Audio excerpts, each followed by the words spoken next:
Many galaxies across the universe are forming stars. But none are more prolific than starburst galaxies, which create stars at a furious rate. Now, astronomers have used Hubble to explore some of the smallest and most numerous of these starburst galaxies, from a time when most of the stars in the universe were formed.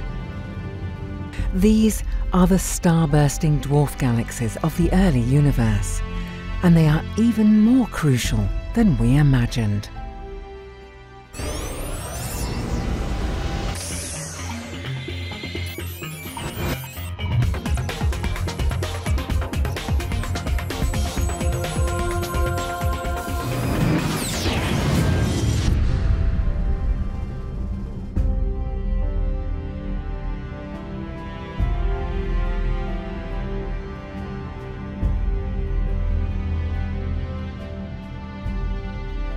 The universe is full of stars. But where did they all come from?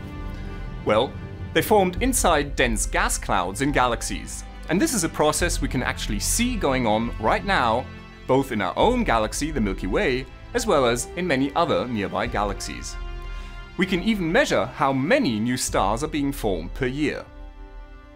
Now let's assume that, on average, all galaxies have been forming stars at their current rate throughout the history of the universe. In that case, we would expect far fewer stars in the universe today than we can actually observe. Now that means that galaxies must have been producing stars in the past at a much higher rate than today. And indeed, when we look at very distant galaxies in the early universe, we can see that they're forming stars at about 10 times the rate than today's galaxies. With the help of Hubble, we've even been able to trace out the entire history of star formation of the universe.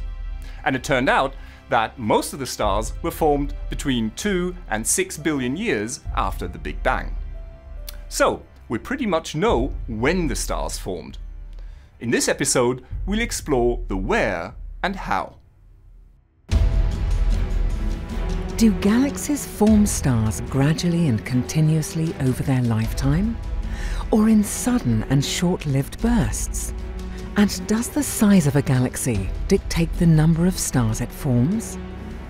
Astronomers have looked at galaxies in the universe's youth in the hope of answering these questions. The most studied galaxies are the most massive and brightest because they are the easiest to observe.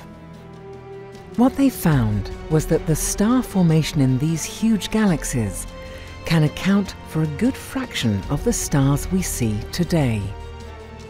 But we cannot get the full picture by only looking at these giant galaxies.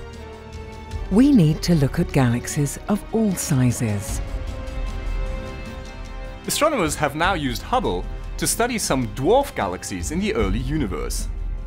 These are the lower mass siblings of the giant galaxies that were studied earlier. Now these dwarfs are faint and small, and hence they're quite difficult to study when looking halfway across the observable universe. But it turns out they were well worth finding, because some of these dwarfs are putting on quite a show. About a third of these dwarfs were forming stars so quickly that they could actually double their entire mass of stars in only 150 million years. This is only a tiny fraction of their age, and is in fact incredibly quick, given that for most normal galaxies to double their stellar mass would take billions of years. Clearly, these dwarfs will not be able to sustain their incredibly high star formation rate for very long. They must be experiencing a short-lived burst of star formation.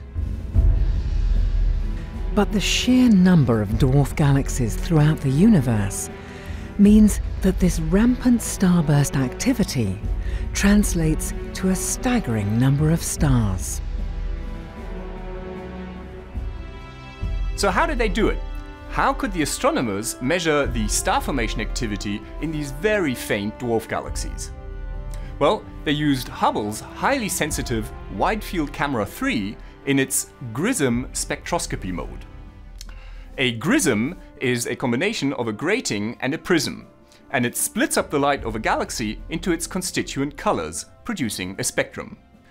The point is that this is done extremely efficiently, losing hardly any photons in the process and covering many galaxies in a single observation.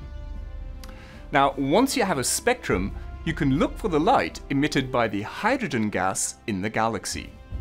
If there are stars being formed in the galaxy, then the intense radiation from the newborn stars heats up the hydrogen gas and makes it glow.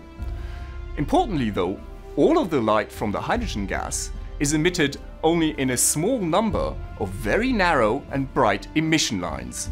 And these are much easier to detect than the faint light from the stars themselves. And the beauty is that the amount of light in just one of these lines tells you exactly how much star formation is going on in the galaxy. Finding and studying different sizes of starburst galaxies gives us new insight into the universe's history and helps to unravel the secrets of galaxy evolution. At the moment, we cannot be sure what processes make these dwarf galaxies form stars so actively.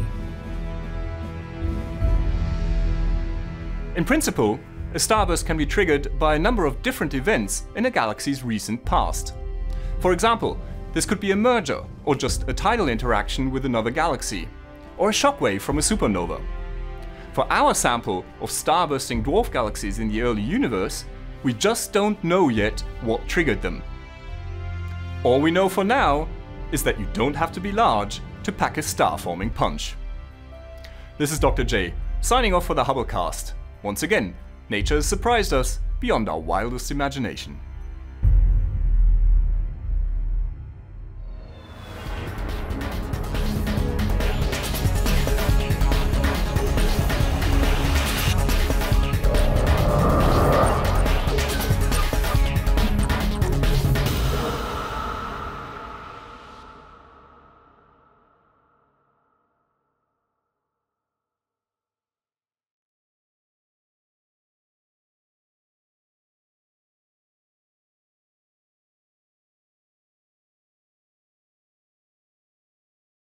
Now that you've caught up with Hubble, make sure to get the latest from the ground too.